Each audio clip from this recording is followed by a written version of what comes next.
thank you for inviting me here. Actually, I must say I'm terribly excited because it's after a long time that I'm interacting with students of this age.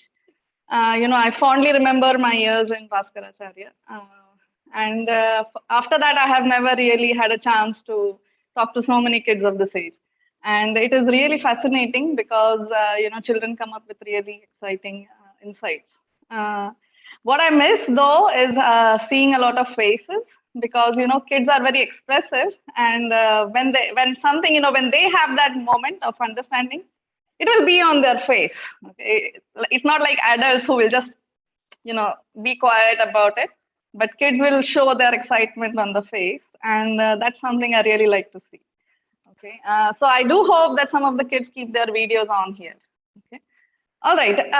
So as when I said, I didn't think I would be a teacher. In fact, when I was your age, I didn't even think I would be a mathematician. I don't tell this to anybody, but when I was at school, I was so bad at math. I hardly understood math. I hardly understood why are these x's and y's there and what is being done with them. And I would geometry, for example, I never understood geometry. It was only later in 9th standard or 10th standard that I started understanding. Okay, so I am a sort of accidental mathematician. In school, if somebody told me this is what I'm going to be, I would have never believed it. Okay, I fell in love with mathematics much later in life. Okay, so even if some of you have difficulties with mathematics right now, it doesn't mean it rules out being a mathematician for you. Okay, in fact, this is true for any subject. Okay, if you are bad at a certain subject, doesn't mean anything in the long term for you. Okay, you can always find your passion anytime in your life. Okay, all right. So that's a little bit about me. And so for this talk, I'm going to continue in the spirit of JAM yesterday. Okay, so the way JAM talked about math explorations with various examples, I could see that a lot of you enjoyed that and even participated in a lively manner. So I really hope that you will participate today also. Okay, so let me start with sharing my screen. So this is a little notepad here. So hello to everyone, and I'm going to use this. Sorry, just a moment. There is a little. I need to start my notepad after I have started my meeting. Okay, so I'll restart. Here you go. And I'll share the screen. All right, so hello to everyone, and let's talk a little bit about, yes, we will get to parathas, who I think a lot of you do find tasty and interesting. Okay, so we will get to that topic soon enough. Okay. But so what I want to say is right in the spirit of yesterday's talk. Okay. Oh, somebody is scribbling on my page there. Okay. So right in spirit of yesterday's talk, I want to talk about what is a math experiment. Okay. Math experiment, you say. What is a math experiment? Have you ever heard of a math experiment? You go to school, right? Okay, 1 year you haven't gone to school. But so you hear about your chemistry lab experiments, your physics lab experiments, your biology lab experiments. Have you ever heard of a math experiment? Okay, any guesses? What is a math experiment? Where do you do it? So somebody here cannot hear my voice. I'll respond to that. There are a few hands raised for what is a math experiment, I guess. Do you want to? Yes, please share your thoughts about what is a math experiment. What do you think it is? Arnav, you can unmute and speak. Sir, I think that math experiment means to explore in mathematics that by proving the theorems. I think so. Okay, so you're that's part of it. Yes. Any other ideas? Yes, ma'am. I think it could be like we do math experiment on the formulas of maths to prove it. Yes. Okay. Or to apply it in a different field or anything. Yes, that is also that is also part of math experiment. How do you begin with a math experiment? Any ideas how you begin? You start with a hunch. You start with a hunch Yes. on what you think something or something in mathematics, and then you and then you test it out on other similar subjects to see if it works. And if it works for most of them, then you can conclude that this hunch is correct. Okay. Yes, I would only. Yes. That's a quite nice way of putting it. Only I would say not other subjects. I would say other cases. Okay. Yes, other cases. Just other cases in mathematics itself. Okay. So right now we are just going to be talking about math experiments in math rather than other subjects. Yeah, when I said other subjects, I meant other cases. It's just okay. Fine. Okay. Yeah. So more or less, the three of you have sort of got the gist of it. Okay. You've been able to say what a math experiment is, and this is what I want to also stress. Okay. So just like science experiments are done in a lab. Okay. Where you must have your science journal, and when you start an experiment you write down what is given. Okay, what is given, or let me just write down. Okay, so you're given some things. Okay, then you make your observations, right? Or you write your methodology. You probably have some methodology of doing a science experiment. Okay, maybe you're doing a chemistry experiment where you're mixing up some things. Then what are you mixing up? What is the proportion, and so on. And then you write your observations, right? So you write down your observations, and then you write down your conclusions. So from your observations and whatever happened in front of you in that little test tube, you write down what is the conclusion of this experiment. Okay. So this is how you conduct a science experiment, correct? Now a math experiment is not very different from this. Okay. So what happens in a math experiment is you have a problem statement. Okay, so you're given, instead of your chemicals and test tubes and stuff, instead of that, you're given a problem statement. Okay, sometimes you're not even given a problem statement. You're only given a real life situation. Okay, and you have to come up with a problem statement.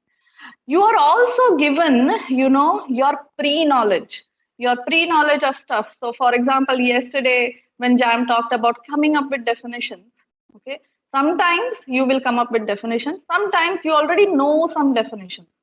Okay, so there are some definitions that there are some theorems that okay, there is something you have learned in school already, there is something somebody else has told you already. So this is all part of what is given to you. Okay, and then you make observations. Okay, so observations, how do you make observations?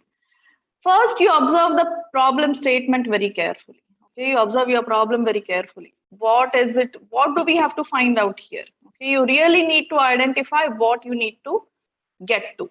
Okay, once you have identified that, you make your observations. Observations, usually, if you do them systematically, okay, so we will see one example where we will do our observations systematically.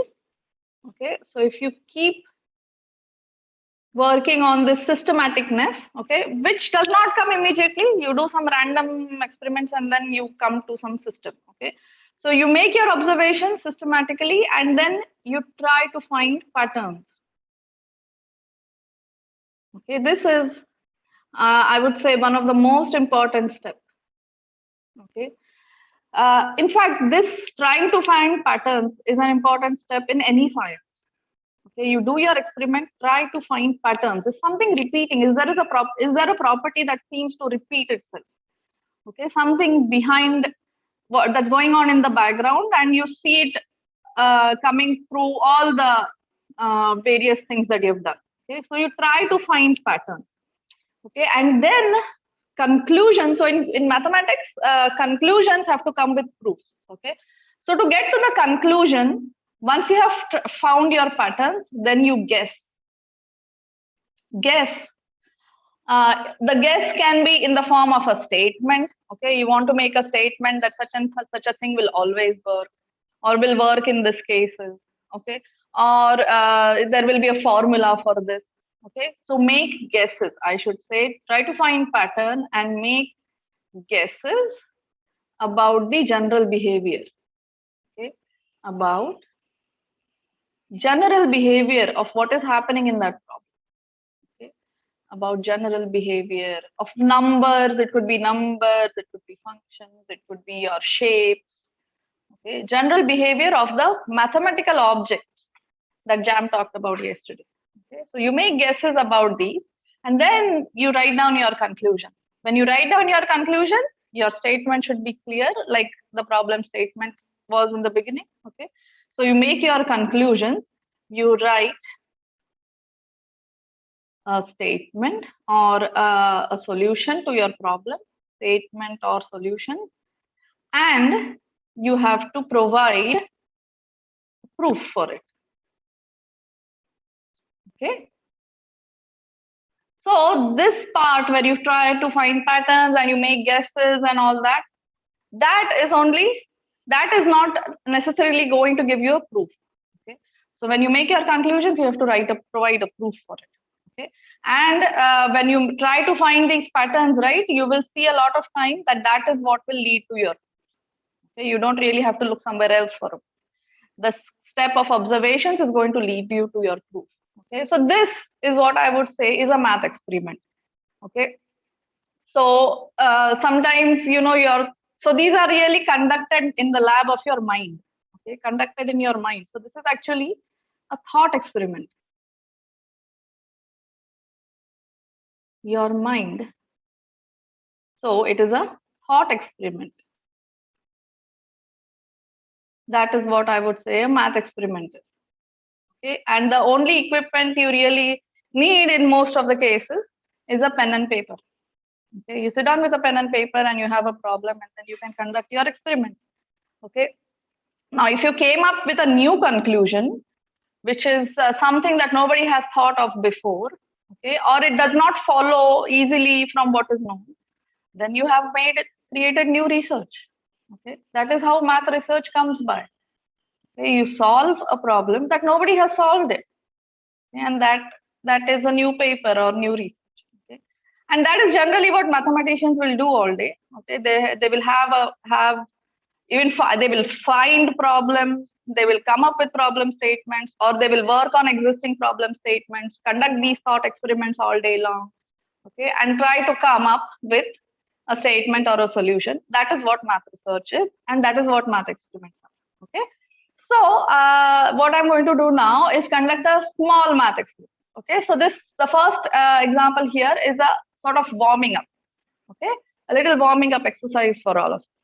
So can I just read out a comment in the chat? Yes. Yeah. So there is a comment from Anushka saying that that's a really hard, that's really hard to do and very rare, as in thinking and then coming up with something new. Yes.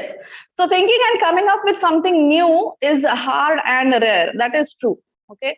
But that does not mean that you cannot do it. Okay. So it does happen. Also now, there is so much mathematics existing already. Okay. That if it has really become difficult to come up with something new. Okay. So if you think you've come up with something new, then you will find likely somebody else already did it before. Yeah, and so actually, it is sometimes kind of sad that you feel like you will never be able to come up with something new. Okay, and I used to feel that way too, and I still feel that way sometimes. Okay, but that need not stop you from enjoying experimentation. Okay, somebody in the world has proved it before. Does not mean you cannot try and do it. Okay, when you yourself come up with that solution, maybe you will come up with a different solution. Who knows? Okay. There are so many different solutions to problems in mathematics. Okay, you could probably come up with a different solution. And even if you did not, so what? You did it. Okay, you enjoyed doing it. Okay, so I think that's the way that is a way to look at it. Okay, when you solve a problem and you still get that joy of doing it, and you still have that moment where it clicks and you feel like that's the solution. I think that is still quite a reward. Okay. Yeah, Anushka? All right. So let me start with a small warm-up exercise. Okay, and let's not think too much about coming up with new results. Let's enjoy what is there. Okay. So here is a small warming up exercise. So get your pencil and paper ready. Okay, and let's look at this. Oh, I think maybe some of you have looked at this before, but still. Okay, so you have a polygon. Okay, and you know what the diagonals of a polygon are? I think everybody knows what the diagonals of a polygon are. Yes. Okay, I see some thumbs up. Okay, so you have a polygon. Okay, so what I'm going to do is I'm going to number the vertices 1, 2, 3, 4, and don't worry, I will also take special cases. 5, 6, it goes on to the last vertex is n. Okay, so see, right now I'm only writing the problem statement. Don't worry too much about it immediately. And so on. Okay, so here is a polygon. I want to count the number of diagonals in a polygon. Okay, what is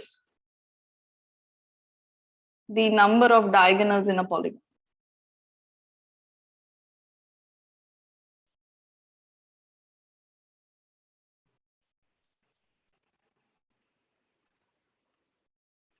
Okay, so here in this case, the problem statement is clear. Okay, it is clear what we are trying to find. Okay? Then the thing for us to do is make a few observations. Okay, yeah, I believe some of you might already know the answer to this. Okay, so what I'm trying to do here is just demonstrate this and do a little warm-up exercise, and we might finish this quickly. Okay, because it's not too difficult. I see that a lot of raised hands are there, probably indicating they already know this. Okay, but what I want to do is demonstrate this systematic thinking. Okay, so let's write the vertex number in one column. Okay, or actually number of vertices. Okay, number of vertices. Okay, and then number of diagonals. Okay, so we can all quickly sort of make these conjectures here, right? So number of vertices, well, one vertex and two vertices, are those cases to be considered? You don't get a polygon that way, right? But we can start with 3 vertices. Okay, then what is the number of diagonals?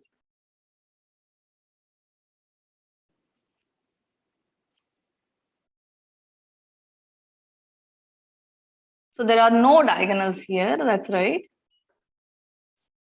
Okay, 4 vertices, well, everybody knows. Okay, then 5 vertices.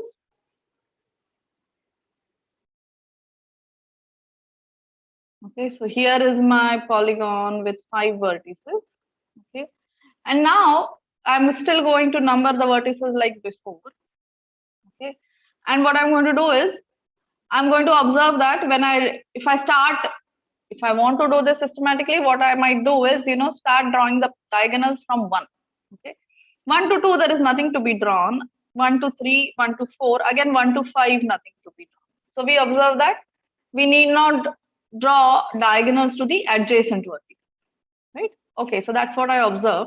But then I have done this starting at 1. I can do the same thing starting at 2. So I will draw this and this. Then starting from 3, there. Now, should I do anything starting from 4? Well, if I go to 4, I see all the diagonals are already existing. Okay, I don't need to add any more there. And from 5 also, those are set. Okay, so these are the number of diagonals, right? So how many diagonals do I have here? I have 1, 2, 3, 4. Yeah, 5, because I just had to add 1 here. Okay, this one was already there. Okay, so these are 5. Now I have suppose 6 vertices. So what I want to do now is, not just draw vertices, okay, but try to see if I can come up with some pattern. Okay, so there are some behaviors that are common. Like what? Like you need not draw diagonals to the adjacent vertices. Correct? So even here, you need not draw diagonals to 2 and 6. So the diagonals that you need to draw are to 3, 4, 5. Okay. When I do it, so this is from the first vertex that I'm drawing diagonals from. From the second vertex, again, 1, 2, 3. Okay. From the third vertex, I see that there is one existing already. Okay. If there is a vertex before 3, which is not adjacent to it, there was already a diagonal there. Okay. So then, so from the first vertex, I had to draw 3, correct? So 3 means I need not draw it to 2, I need not draw it to 1 itself, need not to 6. So it is whatever the number of vertices minus these 3, correct? So if I had 6 vertices, so 6 minus 3, these many diagonals from the first vertex. How many diagonals from the second vertex? Again, I need not draw it to 1, I need not draw it to 3, and I need not draw it to 2 itself. So again, 6 minus. Okay. From the third vertex, I need not draw it to 1 because that is already drawn, 2 because 2 is adjacent, and 4 because 4 is adjacent.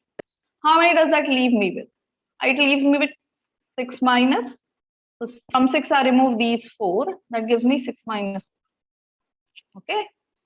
And then from 4, if I want to draw vertices from 4, again, look, from 4 to 3, no. From 4 to 2, already done. 4 to 1, already done. 4 to 5, not needed. So only diagonal needed is 4 to 6. Okay, so that's 6 minus 5. 5 vertices you did not have to deal with. Okay, you just needed to draw one more. What about the last 2 vertices? Well, in case of the last 2 vertices, you can check that it will always happen. See, can you convince yourself? For 5, I don't need to go to 4, don't need to go to 3. Sorry, from 3, I didn't draw this vertex. Draw this. Yeah, I should draw this. Sorry, I forgot to draw these 2 from 3. I just wrote it here. Okay, so from 5 already, I don't need 4, I don't need 3, I don't need to go to 2, I don't need to go to 1. I also don't need to go to 6. Okay, so from 5, I don't need to draw anymore. And 6, well, everybody already reached 6. Okay, whoever wanted to reach 6, 2, 3, 4, they have already reached 6. Okay, so from 5 and 6, we don't need any more diagonals. Okay, so this is the number of diagonals in a 6gon. Okay, now the same thing for 7. So if I want to, so this is the last one that I'll do. Okay, 3, 4, 5, 6, 7. Now if I want to write the formula down like this, okay,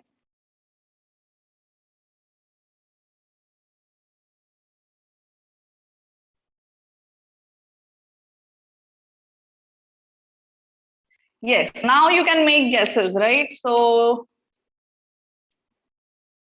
vertex 1, vertex 2, vertex 3, vertex 4, vertex 5, vertex 6 and 7, like before, we won't need any. Okay, from vertex 1, how many diagonals will I draw? I don't need to go to adjacent ones, but I need to reach all others. That's right. So I need 7 minus. So somebody has said 4. That's right. So that's 7 minus 3.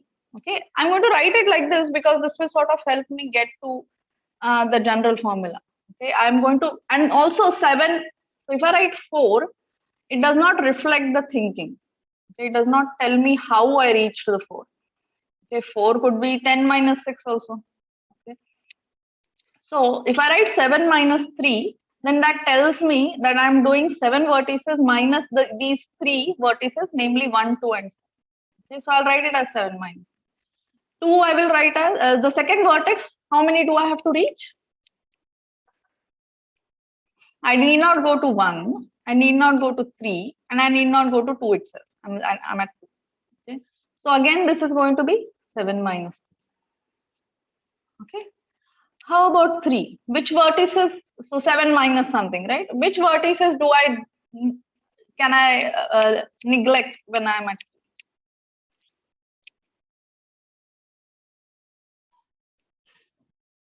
Some of them are sending answers to me. Maybe you can put it to everybody. So yes, I can ignore 4. I can ignore 7 minus 4? That's right, because I can ignore vertex number 1 because already done. Vertex number 2 already done. Vertex number 3 because it is adjacent. Vertex number 4 because that is itself. One more. Sorry, this was vertex 3. Oh, sorry. I jumped to 4. Yeah, vertex number 3. So 3 to 1 is already done. 3 to 2 I don't need, and 3 to 4 I don't need. So this is going to be 7 minus 4. That's right. Now vertex number 4. Again, 1 is there, 2 is done, 3 not needed, 4 itself not needed, 5 not needed. So I only need to join to 6 and 7. So 7 minus 5. Okay. And finally 7 minus 6. Okay. So now let's see what these numbers are. So this is 6 minus 3, 3, 6 minus 3, 3. I'll put this in a different color to so that you will remember later that this was the answer. Okay, so 6 minus 3 is 3, 6 minus 3 is 3. Then we've got 2 and 1. Okay. Here 7 minus 3 is 4, 4, 3, 2, 1. Okay. Now we can see something happening here. Okay, what is happening here? So suppose I keep the first vertex aside. Okay, these numbers are decreasing. 4, 3, 2, 1. Here it was 3, 2, 1. Okay. Now in general, so now maybe after doing these 2 experiments, okay, you already feel like, maybe I can write something here. Okay. So maybe I feel like I have an argument coming up already. Okay. It will shape up like this.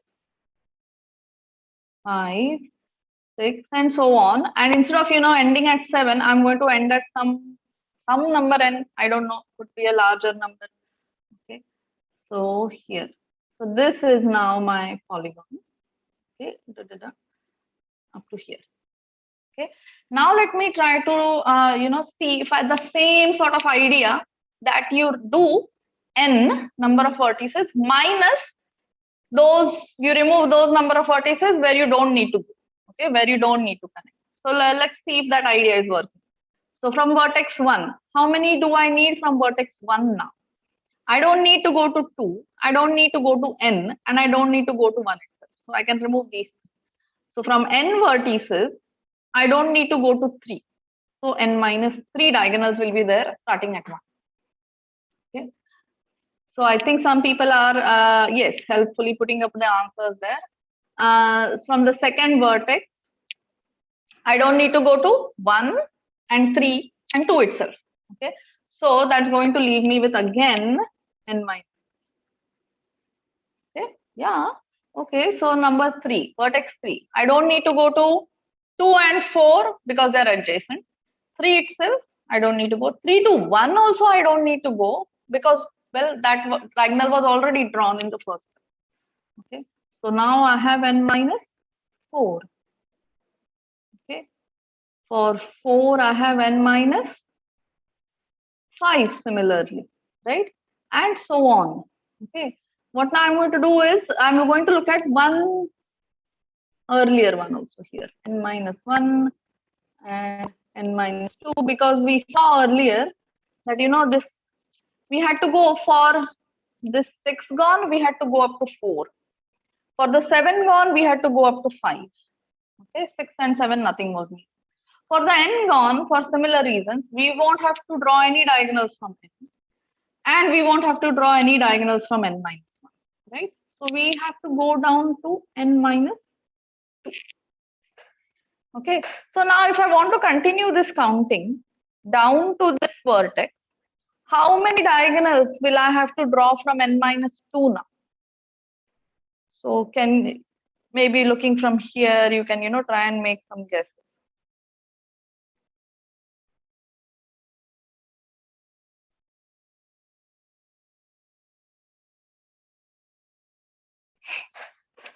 Are there any answers coming up there? 1 or maybe 2?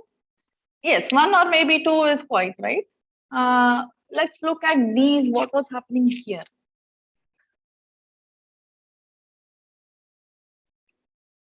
Look at 4 here. Okay, from 4, you need not go back to 1, but you had to go to 6. You didn't have to go to 5. Okay, what happened at 5? You need not go to 1, but you had to go to 7. Okay? Similarly, when you're here at n minus 2, okay, you will not have to go to 1 because that diagonal was already drawn. Okay, you also don't need to go to n minus 1 because that is adjacent. So there's only one that you need to draw, which is from n minus 2 to n. Correct? So you're actually going to come down to 1 here. Yeah. Okay. You can also make, if you're really worried whether this is the correct answer, forget this number here. Okay. Forget this. How many numbers are there in the upper row here and how many numbers are there in the lower row here? Do I have the same number of numbers here and here? I can do a quick check. Yeah, so somebody has written n minus 1. Yes, that is also right. But here, so here I'm counting from 2, 3, 4 up to n minus 2. So these are n minus 3 numbers here because I'm counting from 2. Okay, and here I'm counting from 1, 2, 3, 4 up to n minus 2. So I have n minus 3 numbers up here and down. So same number of elements. Okay, so fine, this looks fine, correct? So this is going to be the total number of diagonals in this case, dot 1. Okay, now that we have made our conjecture, you will see that the reasoning that we did here, okay, this reasoning itself will provide us a proof. Okay, now only thing we need to do is come up with a formula or simplify this to a formula. Okay, so for this, what I'm going to do is now I'm going to write this down. Okay, so let dn be the number of diagonals,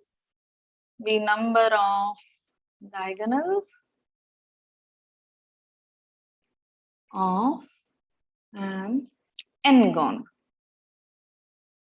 Okay, then I'm guessing, or actually this is a very educated guess now. Okay, this is not a rough guess.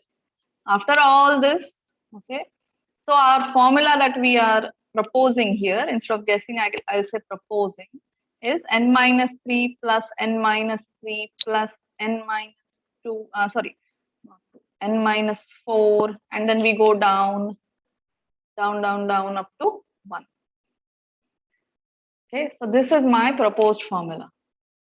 I will rewrite this just to make things, more. What I'll do is I'll write n minus 3 as n minus 3 as it is. Okay, and the rest of it I will sort of rearrange in a more familiar way. So this is 1 plus 2 plus 3 up to n minus 3, correct?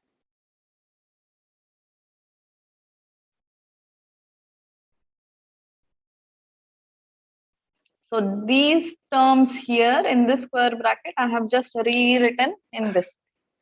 Okay, and now you can take maybe half a minute and simplify this and come up with a formula. I think that some of you might have already seen this formula in school. Okay, if you haven't seen it, you will probably see it soon. And there's also a nice story with it, but I will skip it for now. Okay, so 1 plus 2 plus 3, if you keep on adding up to some number n, okay, then this is equal to n times, yeah, somebody is saying something, no, n times n plus 1 by 2. Okay, so there is this neat little formula with a nice story of the mathematician Gauss to go with it. Okay, so some other day we can talk about it, or you will hear it in school. So anyway, this is the formula. If you're counting, if you're adding numbers up to n, okay, so maybe now you can do a little bit of algebra and try to see what this is. So I'm going to keep this n minus 3 running just like that. Okay, and for this I have a nice formula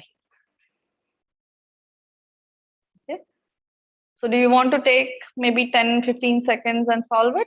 Yeah, some people have solved it and they're giving the answers here. That answer is correct. Okay, so if you do so what I'm going to do is I'm going to say ... okay, leave this to you and write that this is n times n minus 3 by 2. But I know that there are some very little kids here who are also interested in math and I don't want to discourage them. If anybody needs help, getting from here to here, just raise your hand and I will do it. Okay. Yes, a lot of you have got the correct answer. Okay, that is good. Okay. I'm asking if there is anybody who needs help with this. Yes, Harshan Krishna, you have a question? Harshan, you can unmute and ask your question. Ma'am, can you explain this? Explain what?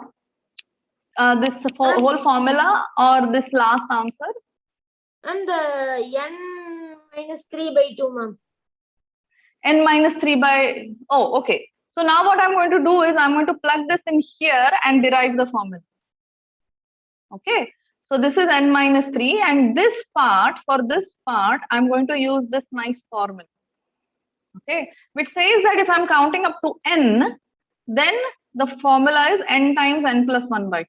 But now here I'm counting up to n minus 3. Okay. To make some things, not confusing, let me put k here. Okay. So k is, instead of k now, I want to put n minus 3. Okay. So I'm going to do the same. I'm going to put n minus 3, okay, times k plus 1. So n minus 3 plus 1 divided by 2. This is what the formula is telling me. Okay. So this is n minus 3 plus, now we do the simplification in here. This is n minus 3 times n minus 2 by 2. Okay. And so I will make myself some space here. So this is n minus 3 plus, this is n square minus 5n plus 6 divided by 2. So this is 2n minus 6. So I'm taking the least common multiple 2 here for n minus 3. Okay, so n square minus 5n plus 6 divided by, okay. So this is going to be, well, this minus 6 and plus 6 cancel. 2n minus 5n is minus 3n and I have a n square. So n square minus 3n by 2, which you may simplify or may not. You can keep it like this also, no big deal. Or you can pull out the n common and write it like this. Okay. So either way, this is also your answer, or you can simplify and write it this way. Okay. So here, this is the number of diagonals.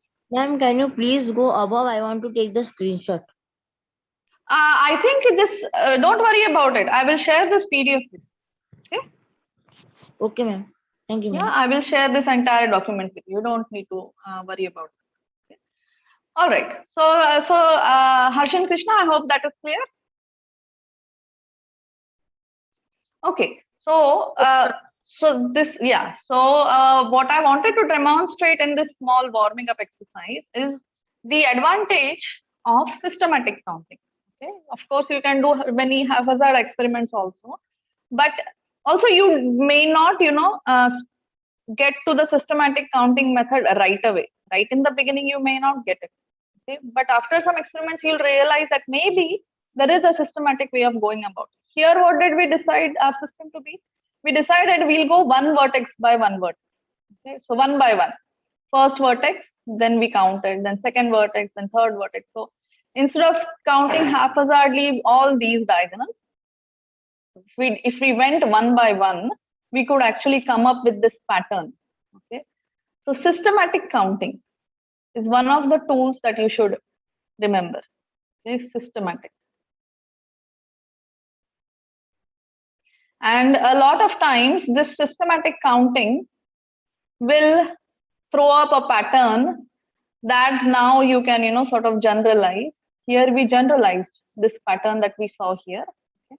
We generalized and then we solved it to get our form. Okay. So this is a small warm-up exercise for systematic counting. Okay. And now this systematic counting is going to help us with our main problem that I wanted to discuss for today, which is to do with parathas. Okay. So how many of you like parathas? Yeah. Oh, a lot of people do like parathas. That's cool. Yeah. Nice. Very good. Okay. But there are different kinds of parathas, right? So there are stuffed ones and there are plain ones. And there are different kind of stuffings that can be there, right? Yeah. So I think that a lot of you might be like having their own likes about which kind of stuffing you prefer, right? Yeah. So parathas are a really tasty food, and they are also quite easy to make, especially for parents who are in a hurry. Okay. So here is a little story for you. Okay. So suppose now it's a really busy weekday. Okay, and now your parents are working from home. So you know how busy your parents can be. So your mom is having a meeting, and it's your dad's turn to cook. Okay, and your mom has said, "Look, I've made this. Let's say paneer aloo matar filling. Okay, that my kids like. So I've made this filling, and I've kept everything ready. And then daddy is going to just roll out the paratha and give it to you. Okay, and then you say, yeah, fine. Daddy is a good cook. No problem. We will cooperate with him, and you can go ahead and do your thing. Okay, all right. So here's lunchtime, and daddy is rolling out the paratha, and they are all ready and hot in the plate, ready for you to eat. And then you're saying, but daddy, what is the side dish? What goes with this paratha? What do you like to go with the paratha? Butter, chutney, ketchup. What else? What other sides do you usually take? Karela That is sabzi? overflowing. Oh, is it overflowing? Pickle, Yeah, curd, so what is milk, pickle, chutney, curd? ghee. Oh, milk. That's interesting. Milk with paratha. Okay, I should try it. Ghee, yes, yes, ghee, of course. You know what? Sometimes my daughter says she wants chocolate. Okay, chocolate with her aloo paratha, and I'm like aghast. Really? That is gross. But yeah, sometimes she does want chocolate, and even chocolate chips and sprinkles on her paratha. Yeah. So it can get really crazy, okay? And so here you're asking your father, well, what is the siding with my paratha? Is it butter or is it ghee or is it curd? Then your father says, well, there is your favorite. You can take your favorite one, okay? So I'm going to say ketchup because my kids like it, but then you can also take your favorite butter or ghee with it, okay, or curd. And then he says, there is this, okay, you can take. So he puts 1 spoon in your plate. Then you say, Daddy, 1 spoon. This 1 spoon is no use. I will finish it up with one morsel and it will be gone. I need more. Then your daddy says, no, that's enough, right? That is all we have. I'm not going to give you more. That is enough for 1 paratha. That is how much we take usually. Then you say, no, daddy, mommy always gives me more. What are you saying? And so you and your daddy are having this argument. Okay, so I want more, you're saying, and your father is saying, no, that is enough, that is enough. Okay. Then your mom hears this inside. She's having her meeting and she says, again, there's an argument. So she comes. Okay. Now your mom is very interested in math. Okay. And she's a very good problem. And she also knows how to solve these arguments. Okay. So she says to you, okay, look, you want more of that side, right? You want more of that chutney or that curd. Let's do the following. What you can do is you take this paratha. Okay. So here is your paratha. Okay. That's a nice round paratha. Okay. And you make pieces. Okay. Here you take, if you want to make pieces and you want to make it easy for you, here you take this little pizza cutter for you. Okay. So here is a pizza cutter. She says here. She hands it to you. Says, take this pizza cutter. Okay. And make pieces of this paratha. Okay. Now, as many pieces as you make, those many drops of ketchup you will get on your pizza. Okay. Now, if this is 1 whole pizza, okay, you are going to get only 1 drop of ketchup on it. Okay. If you take this pizza cutter and you cut it into 2 pieces like this, okay, then daddy will give you 2 drops of ketchup. Okay, or your favorite pickle or your favorite curd, ghee, everything. Okay, any of these you will get, even chocolate chips if you like. Okay. If you cut them into more pieces, okay, you will get more drops of ketchup on it. Okay. So now your mother says, I'm going to allow you 6 cuts. Okay. So how many are these? Are already 2. Okay. So your mother says, you are allowed to make, because this is a small paratha, you cannot keep on cutting forever. Okay? So you can make 6 cuts. In 6 cuts, you make as many pieces as you like, that much ketchup you will get. So if you want to end up with more ketchup or more of your favorite side, then you want to make as many more pieces, right? So you are thinking, what is the maximum number of pieces that I can cut this in so that I can get the most ketchup from my daddy? Okay, so that's what you're thinking. Okay, so your mother suggests, you know what, instead of cutting this paratha and experimenting on the paratha, then you'll all mess up the filling inside. Why don't you take a piece of paper and pen and then find it out and then do the cutting here? Okay, you experiment on that piece of paper and then you do your actual cutting on the paratha later. Okay, so you go, you get yourself a piece of paper and a pencil and set out to find out what is the maximum number of pieces is the maximum number of pieces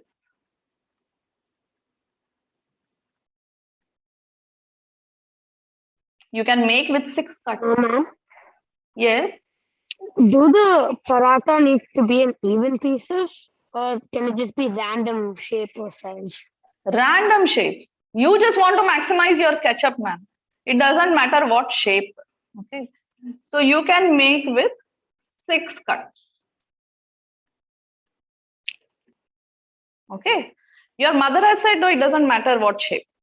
Just make 6 cuts. You're allowed 6 cuts with this pizza cutter. You maximize your gain. Okay, how much you get, how much ketchup you can with this.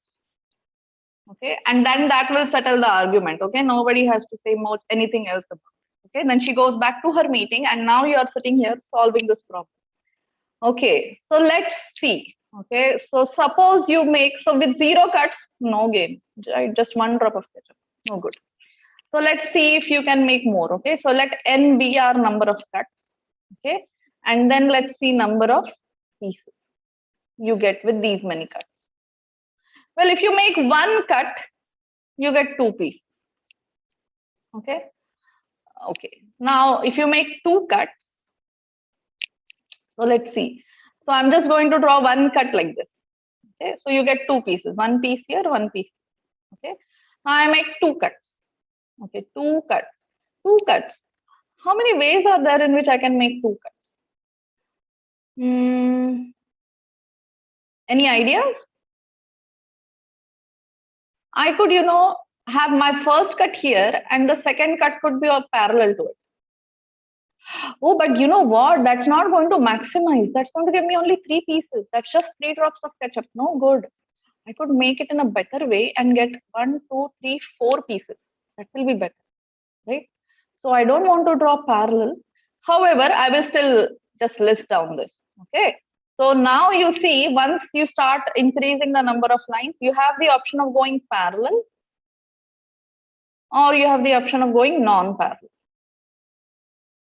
Okay. But remember, when you go parallel, you will not end up with the maximum number of pieces. Okay.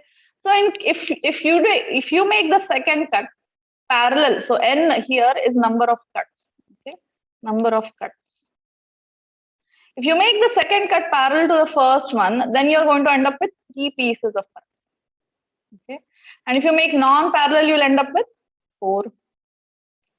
So I'm going to help you up to the third cut here, but then I am expecting that you will, start seeing something, or at least draw more pictures and tell me how many pieces you get. Okay. So the third cut, where can I make the third cut? So, sorry, Kavita, there are a lot of answers that are coming on chat. Can I just read out a few common answers? Yes. So a few common answers are 12. Many of them have written 12. Okay. There are a few who have written 16. Mm-hmm. And So this is the 15, answer to what? I mean, the original question, this I question, think- or I this one? think they are talking about 6 cuts. 6 they are cuts. Okay. They are, yeah. Yeah, but 16 is wrong, let me tell you. Or 16 is not the maximum. Well, you will get some catch up, but not the most you can. Okay. So 16 can occur, but it's not the maximum you can get. You're still losing out, buddy. So let's do it slowly, systematically, right? So we are all for systematic.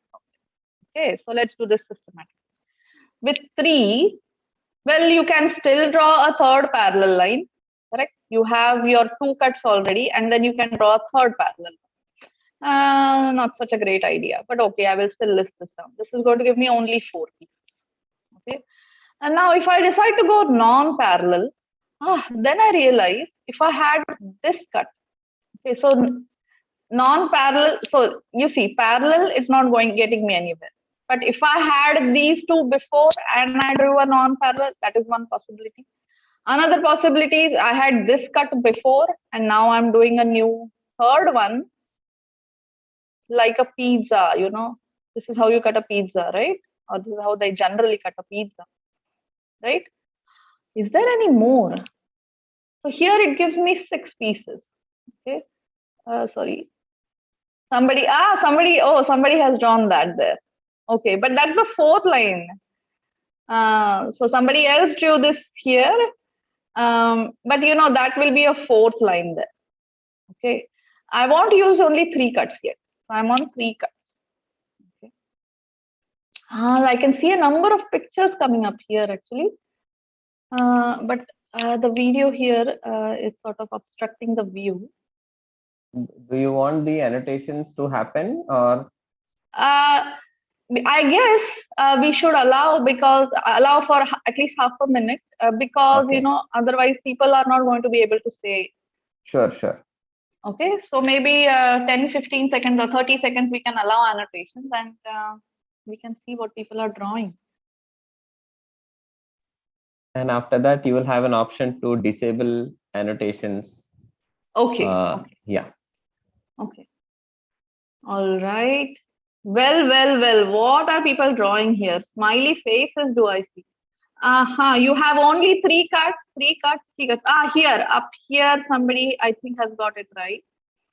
And I cannot see this one, but somebody got this purple one right. Okay. Then that looks right to me. This looks right to me. Yeah, but your piece, you know, this piece went out of the paratha. What else?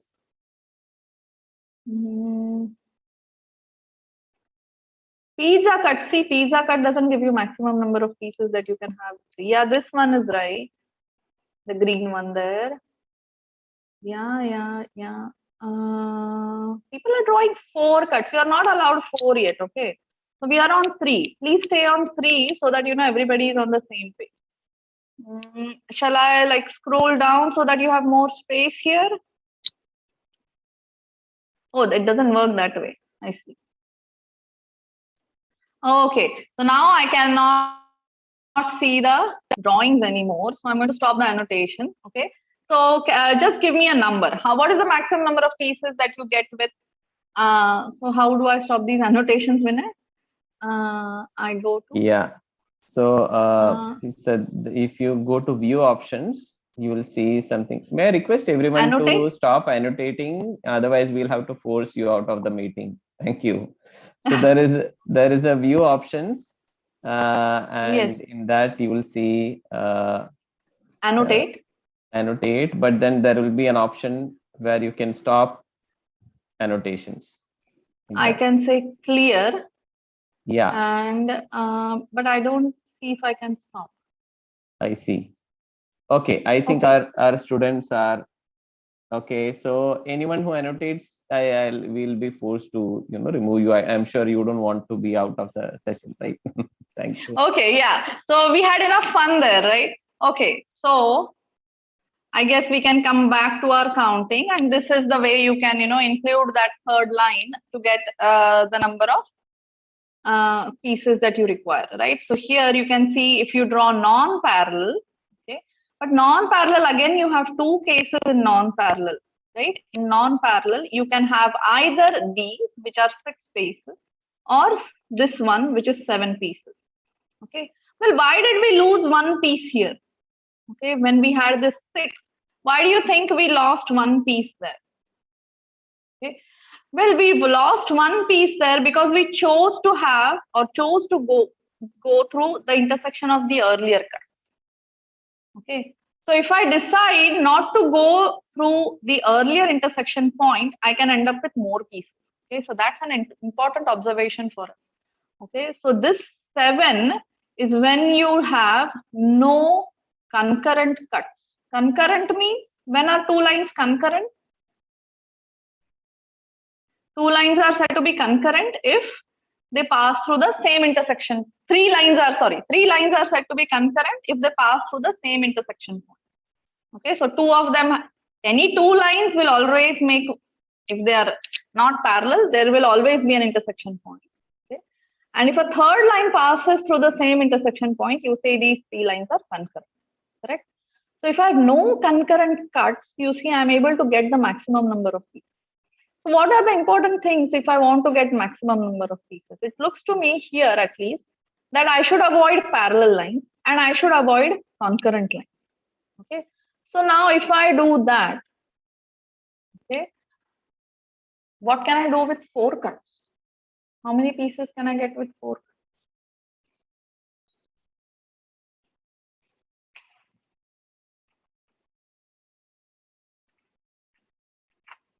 So now I have 3 cuts already and I have to add my 4th one. Okay. What you can do is you can start making the list with parallel cuts also. So if you have parallel cuts, how many will you have? You will get 5 pieces. And then now you can write more, right? How many pieces will we have? So here in the chat, I can see some answers, 12, 11. I don't think you can get 12 and 22 here with the 4th cut. Yeah, so 11 here, that is the correct answer. 8 also you can get. Okay, so I'm going to write those down. Okay, so 8 you can get. Okay, you can get 8 pieces with 4 cuts. You can also get 10 pieces with 4 cuts. Okay, and I think 11 is the maximum you can get with 4 cuts. Okay, so if you are allowed only 4 cuts, then you can have a maximum of 11 pieces. Okay. Now let's go on. We are allowed 6 cuts, remember? So if you have the 5th cut, with 5 cuts, how many pieces can you get? Parallel, yeah, everybody knows now. If you do all parallel ones, nothing interesting, you will get these 6 pieces. That doesn't maximize your chocolate or ketchup or curd or pickle. Yes, Mithula has a question for me. Can you unmute yourself and ask?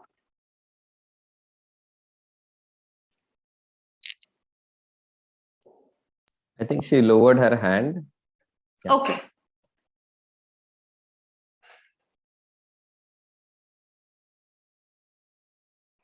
Yeah, so some answers coming up here. 16, yes. So when you have 4 pieces, 16 will be the maximum number. But so what I'm going to do is for later use, when we want to come up with more kind of questions, I'm also going to list down what are some intermediate number of pieces. Okay, you can get these many pieces also. Some number here also. Okay. Okay, so that, and now you are at your 6th cut. This is your last one. You better make it well to maximize the number of the gain. Okay, yes. So some people there seem to have reached 222. Wow, that is very how do you say? I think that was a misprint. Okay, so 5 to 16. Somebody says 5 to 16. No, we can go ahead. Okay, 22. Yeah, 22 is right there.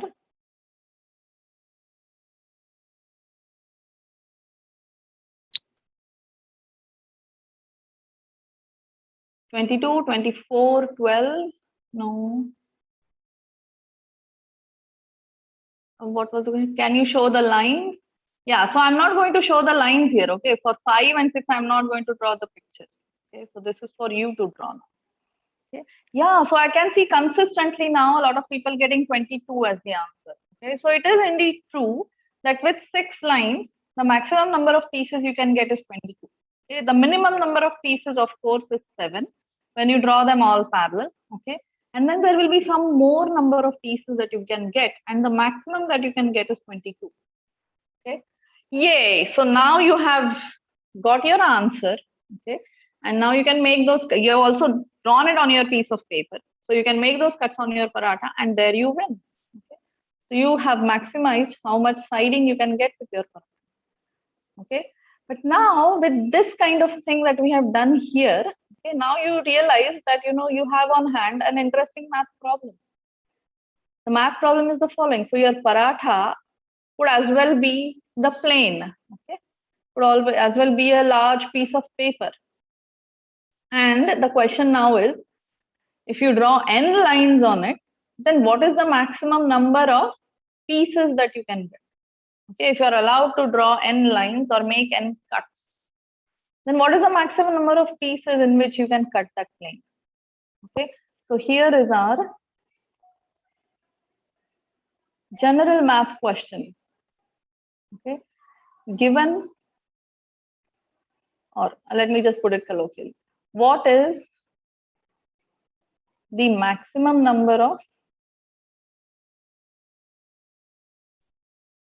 regions that you obtain? Regions is pieces.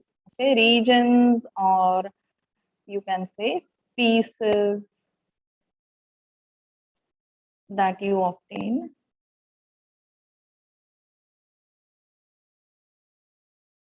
when you draw n lines on a plane. Okay, so now you might wonder, well, we did all this analysis, maybe we can just find a general formula, right? A general formula is something that is always good to have. Okay, in mathematics, we always seek such general formula, correct?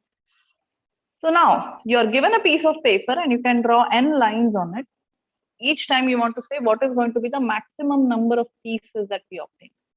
Okay, so if you did some kind of systematic counting before, okay, in the earlier thing, then now maybe you can sort of leverage that to try and solve this problem.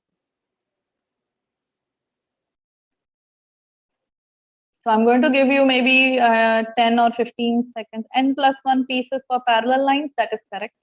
So if you make parallel lines, you will have n plus 1 pieces. In fact, that will be the minimum number of regions that n cuts will give you, right? So minimum number of regions, if you have to make these n cuts, then you can do them parallelly and you will get n plus 1 regions. Okay, so n plus 1 is the minimum. Okay? So that actually that itself is a question and answer. Okay, what is the minimum number of regions? Minimum number of such regions. I have Yes. a question. Yes, please. Can you please draw the 6 lines? I mean, with 6 cuts for 22. I'm not able to do it. Can you please draw it and? So what I will do is, yeah. So the thing, I want to move ahead with this question. So I will draw it in this PDF and leave it for you later. Is that okay? Okay. Okay. Yeah. So this PDF I'm going to share with you, and I will make the drawing in this PDF. Okay. All right. So what is the minimum number of such regions? We found the answer is n plus 1. Yes, Bhagavat, you have a question?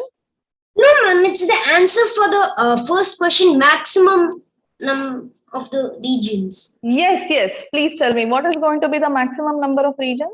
Ma'am, it's not a formula, but then if it's n, so it's got to be, so if we take any number, for example, 8, then it's got 8 plus, so in this number of cuts and pieces, so I observed a pattern for the maximum number.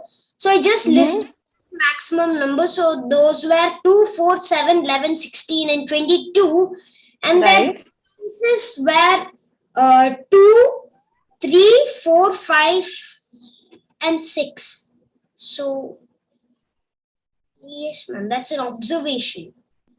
Yes, it's an observation. So observation for minimum number of pieces, you've got it right, I think. It's 2, 3, 4, 5, 6, 7. So that's n plus 1 pieces for n line. Can I just clarify something? I think he was trying to say about the difference between the maximum number of pieces. Okay. The difference keeps increasing. 2, 3, 4, 5. Yes. So that's a very good observation, and it will help us, in fact. Okay. That is a very good observation. Thank you. Yes. So you see that the difference increases by just what it is. It is somehow connected to these numbers itself, right? The number of lines. Yes, that's a very good observation. Okay. And yes, I see more raised hands. Does Arnav want to say something? Okay, that's gone. Vaisham? I had the same observation. Same observation. Very good. Okay. And Siddharth? I've actually found the formula already. I sent it to you in chat. Okay. I will look at it. Thank you. And it so happens that I've seen this problem before. Okay. Then thank you for not sending it to everybody. If you have not sent it to everybody, I hope. Okay.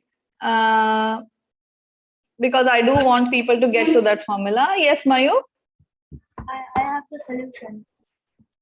You have the same comment. You have seen this before. 3 plus dot dot dot dot plus n in brackets plus 1. Because if you notice in all these 6 cuts, you will see that 1 plus 2 plus 3 plus 5, 4 plus 5 plus 6 will result in 21, and plus 1 will give you 22, and this happens for every 6 cuts. Yes. Very good. Okay, so for every 6 cuts, so the observation that a lot of you have made here is very correct. Okay, so what happens is that for your cuts, you always get 1 plus 2 plus 3 and so on up to, so if you had 6 cuts, then you go on up to 6, okay, and then there is a plus 1. Okay, earlier you have 1 plus 2 plus 3 up to 5, and then you have plus 1. Okay, so some of you observe that this is the pattern that's coming up, and so you would like to say that in general it is 1 plus 2 plus up to n, okay, and plus 1. Okay, all right, so this guess is not bad at all. Okay, so you observe this pattern from these observations. Okay, so now the job is to try and prove that this is indeed the case. Okay, so let's try. So this is our guess, right? So this is our guess from the pattern. From the pattern. Okay. But how do you know that this guess will not fail if you do 10 cuts or 15 cuts or 300 cuts? How do you know? Are you sure that this pattern will hold? Maybe this pattern or this formula is sort of holding up to 10 cuts, and then something might suddenly change. Okay, so this happens quite often. Okay, you see a certain pattern emerging, and then for a large number that pattern does not hold.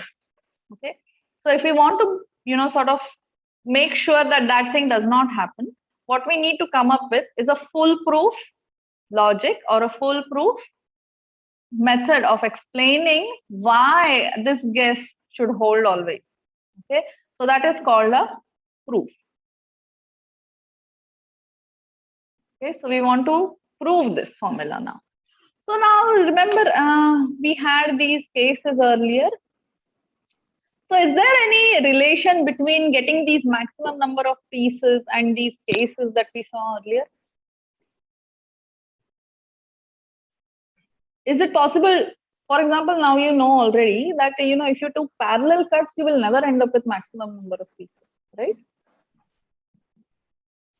What else should I be avoiding to end up with maximum number of pieces? C पासून काय शकतो म्हटलं ते cuts नाही घ्यायचे. कुठले which one should I not be taking? कुठले नाही घ्यायचे? कोणीतरी सांगितलं मला उत्तर? No, that was they were on unmute and saying something. You can ignore that. Some conversation that was happening. Yeah. Oh, I see. Okay. So maybe in the chat somebody has said I shouldn't be taking a non-parallel. I should be taking and non-concurrent. That's right. So if I take concurrent lines like here, okay. So this is an example of concurrent line, right? If I take concurrent pieces, you see, if the new line or the new cut passes through an already existing intersection point, then what is going to happen is it is going to cut the regions only between these two lines and these two lines, right? So it's going to cut, see, this was, let's say, I had these two before. So there is a region here and there is a region here. Okay, now if I add the new line here, which goes through this, then only these regions get divided. Okay, or on the other hand, if I add a line here, which is concurrent, only the region, this region is divided and this earlier region is divided. These two are untouched. Okay, so what I want to do is, if I want to maximize the number of cuts, I have to make sure that the new line passes through as many possible earlier regions, right? And the way you do that is by drawing non-concurrent. Okay, so these two conditions. So what I'm going to do now is write a sort of a quick proof, okay, based on these two observations. Okay, so suppose you have already, maximized up to k lines. Okay, so suppose you have put your k cuts already in the most maximal possible way. Okay, so suppose you have k lines or cuts, k lines or cuts. Okay, and so in the maximum position, okay, with maximum number of pieces.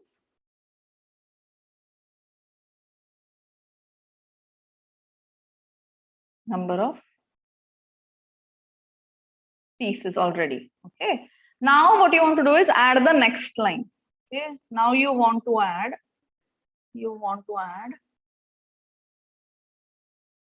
the k plus 1th line.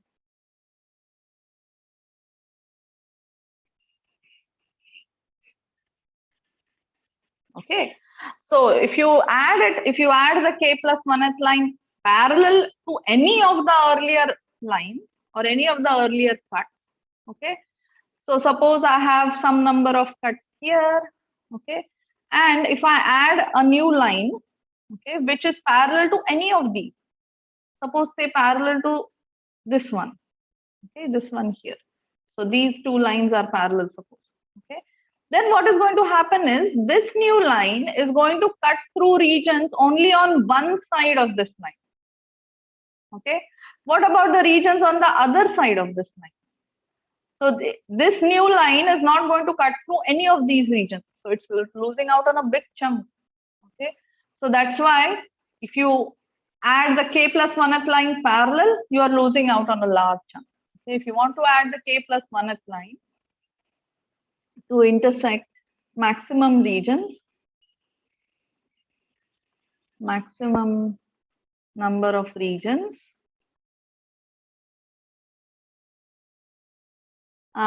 then it must not be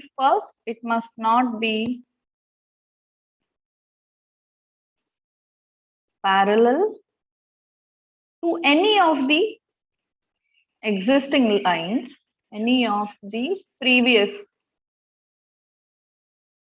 lines or cuts. Okay, so that is how you want to put it.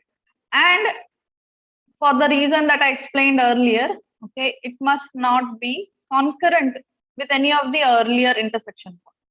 It must not be concurrent with any of the earlier intersection.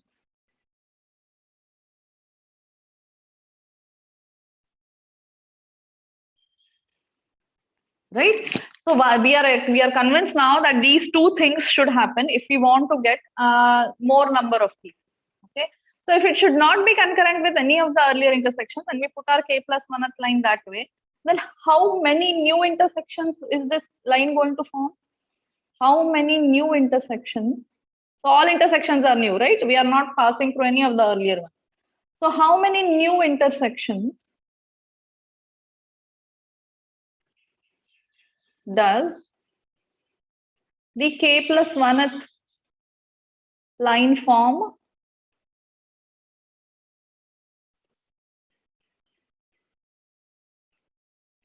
So you have already, suppose you already have 4 cuts and you're putting the 5th one, okay?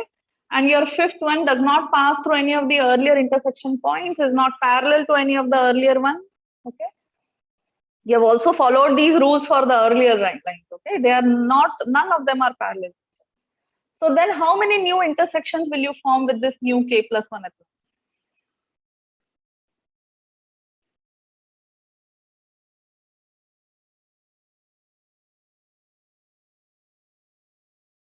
Yeah, any answers there?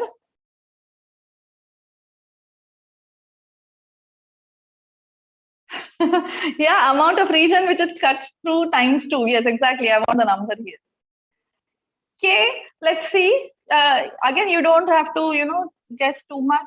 So you have 2 lines. If you had 2, okay, and then you have a new line here. How many new intersections is it making? It's making 2 new intersections. Suppose you had 3 lines already, and you added a 4th one. Okay, how many new intersections it made? 3, right? With the existing 3 lines. So if you put k plus 1th line to intersect with all the earlier k lines, okay, then these are k intersections, right? These are k new intersections.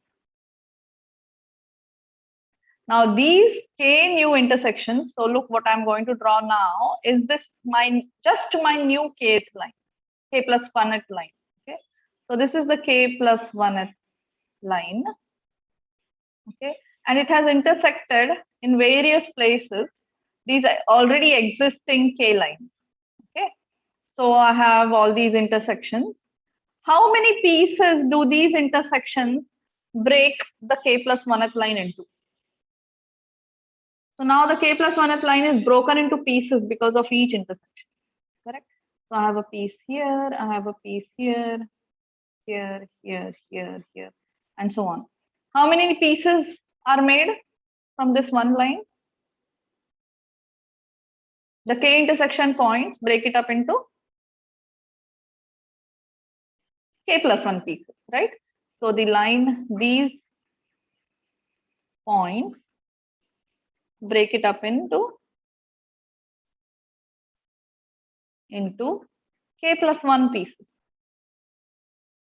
And each piece falls in some region, okay? So each of this piece, say this one, is falling in some earlier existing region, okay? And whatever region it falls into, it breaks that region into 2 pieces, correct? So each piece of this line breaks the region that it falls in, okay? So in this way, it's going to break each of those earlier k plus 1 regions into twice k plus 1 regions, okay?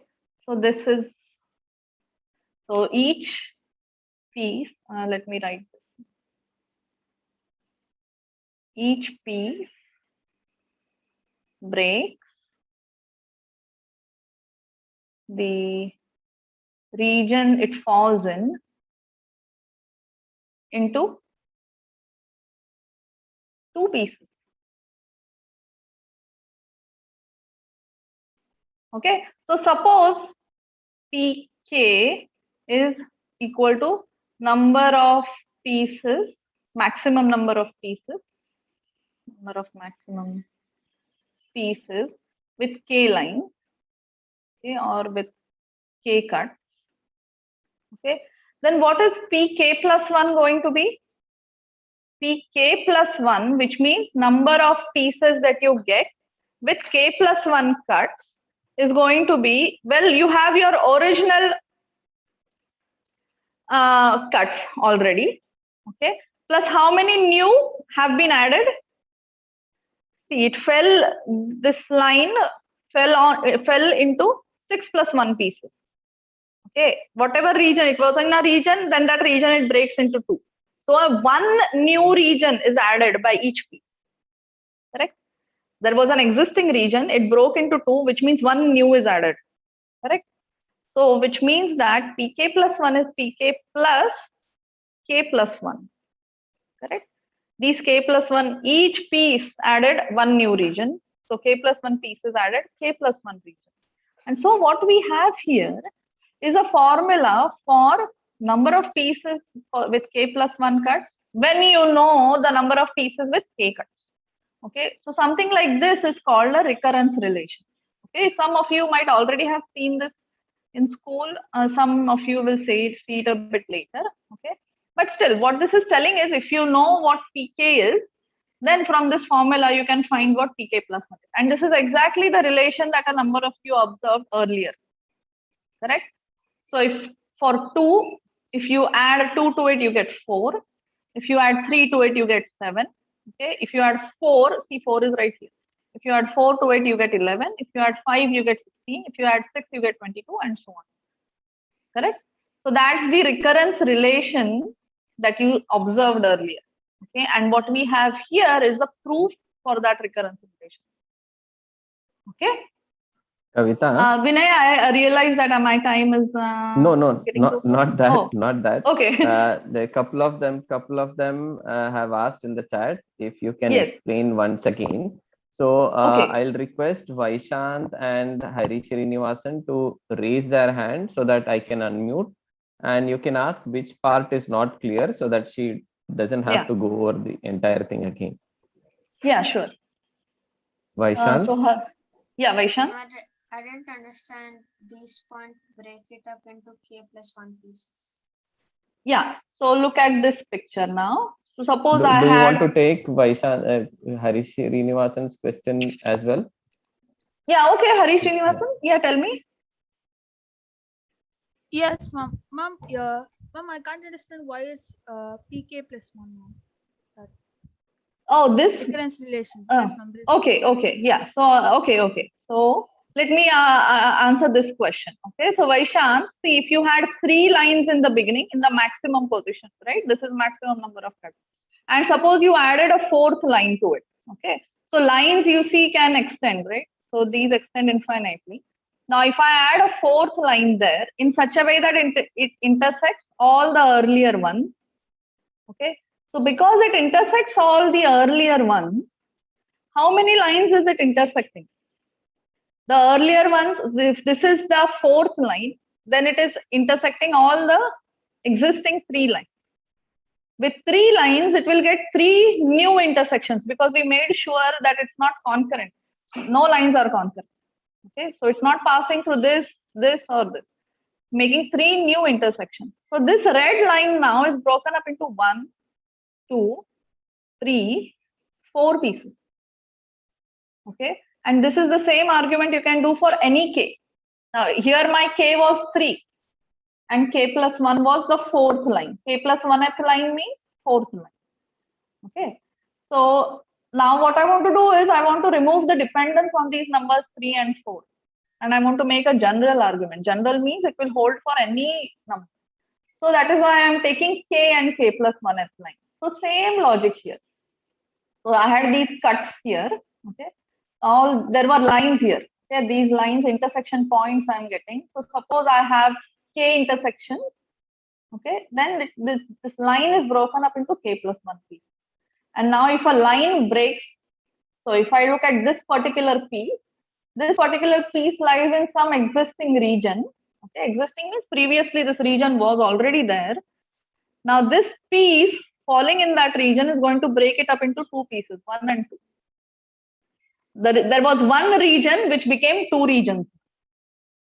Okay, so that means 2 minus 1, 1. I added 1 new region. Okay, whichever one, either you can call this a new region or this. The point is that region was broken up into 2 pieces. Okay, so to your total number of regions, you have added 1 new. Okay, and that is how so this happens for every piece. This one is also adding one new. Okay. This one is adding one new. This one is adding one new, and so on. These are k plus 1 pieces. So k plus 1 new regions get added. Okay. And coming to Hari's question, you wanted to ask what is pk plus 1? Well, pk is just my name for number of maximum pieces with k cuts. So pk plus 1 means number of maximum pieces with k plus 1. Yes. Okay. Okay. That is what it means. Yes, I see there is one more question, Pavya Dharini.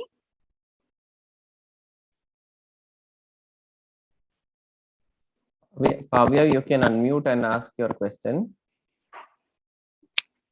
Ma'am, can you hear me? Yes, I can hear you.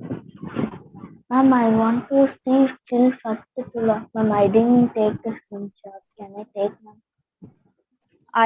I could not understand your question, Pavya. Can you please repeat? Ma'am, ma'am, I want the first page to last page, ma'am. I want to take a screenshot. Don't worry, I will share this entire PDF with you. Okay, I will share this entire file with you. Yeah, so some of them have been asking about the screenshot. So, dear participants, what we will do is when we upload this video on our YouTube channel, in the description, we'll put the link for this PDF. You can download it from there. Okay, don't worry about taking the screenshot. Okay. Yeah, you will get this, all these notes you will get. Okay. So now I can see that, my time is nearly ending. And so the last thing I just wanted to say is you can actually use this recurrence relation to get a formula. Okay. So a recurrence relation, sometimes people are happy with the recurrence relation itself. Okay. So recurrence relation itself is a very good thing. Okay. And you can just get a formula from this because you can work backwards with the recurrence relation. What it means is that you can do pk plus, so pk plus 1, the new number of pieces is always previous number of pieces plus k plus 1. Okay. So that same formula applies to pk. pk itself is the previous number of pieces, okay, plus k, because that is how, so see this k and this k is here, right? So if I have put k plus 1 here, I'll put k minus 1. K minus 1, k minus 1 plus 1. Okay. This is the formula for pk. And this k plus 1 I'm going to carry over. Just carry it as it is. Okay. So this is, I'm applying the same recurrence relation formula for pk now. Now what I can do is repeat. So pk minus 1, now I can write as pk minus 2 plus k minus 2 plus 1. Okay. Remember, then I have this plus k minus, so this thing is k. Okay. So I'll write that plus k plus 1. And you should probably, if you're new to recurrence relations, you can work this out a little bit, and you can start with some k. Okay? Start with some k equal to 10 and work back this formula. You will realize that you can go back this way to P1. Okay. So when you have 1 here, what you're going to have up here is 1 plus 1, 2, right? 2 and so on up to k plus 1. Right? So this is going to be your recurrence formula. Okay. And what is P1? P1 means, you had just 1 cut in your paratha. How many pieces did you get? You got 2 pieces there, right? P1 is 2. So this is going to be 2 plus dot plus k plus 1. Again, we come to this formula that we had written earlier. Okay. Earlier, I had written this formula. Remember the star? Okay. This same formula you can apply. And now I will actually leave this to you. You can check that this comes out to be 1 plus k times k plus 1. So I want to do this for k plus 1, correct? So I should be saying k plus 1 is k plus 1 times k plus 2 by 2. In general, so, if you want to see this formula in terms of n, you will say Pn is 1 plus n times n plus 1. Okay, so you can from anyway, I mean, it's not this formula, this last formula is not the most important part here. The most important part is how we arrived at, okay, and how we wrote the process of arriving at it and the process of writing the proof of it. Okay, so I guess if you can understand that, and then the rest of it is algebra, which you will learn in school. Okay, so you don't have to worry too much about that. Okay, so I think I'm going beyond my allowed time limit. And yeah, as I said, I really enjoy interacting with kids this age, and I actually do have a number of problems that I can discuss.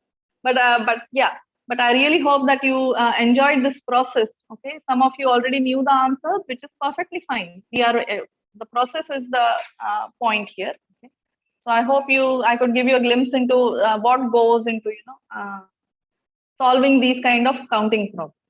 Okay, and writing a proof for them.